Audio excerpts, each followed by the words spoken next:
আমি কান্দে, আমার একজন সাদের বিবি ছিল, আজ মারা গিয়েছে, 3 মাস যাবৎ মারা গিয়েছে।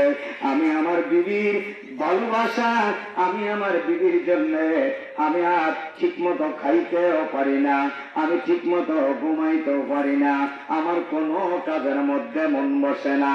আল্লাহ নবী ঈসা ডেকে বলে, যুবকরে তুমি আল্লাহরে ডাকো, আল্লাহর পথে এসো, আল্লাহর হুকুম গুলা পালন করো। যুবক ডেকে বলে, না না, আমার বিবি আগে আপনি ফিরাইয়া দেন। ওগো আল্লাহ নবী ঈসা গো,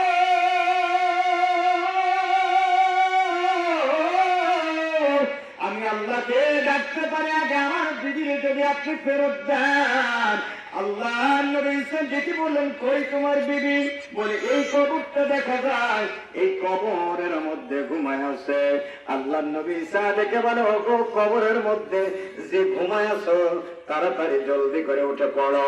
সঙ্গে সঙ্গে কবরের মধ্যে যিনি শোয়া ছিল, ইনি জলদি করে উঠে পড়লেন, কিন্তু তার গায়ের মধ্যে আগুনের সাপ, সমস্ত গায়ের মধ্যে আগুন জ্বলতেছে, আগুন দাও দাও করে জ্বলতেছে।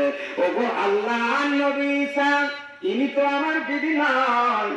আমি বুঝতে পারলাম না। আল্লাহ নবী ঈসা আলাইহিস সালাম ডেকে বলে, তাই রেখে এই লোকটা ঈসা আলাইহিস সালামকে চেনার পর সঙ্গে সঙ্গে কালিমা পড়ে লা ইলাহা ইল্লাল্লাহ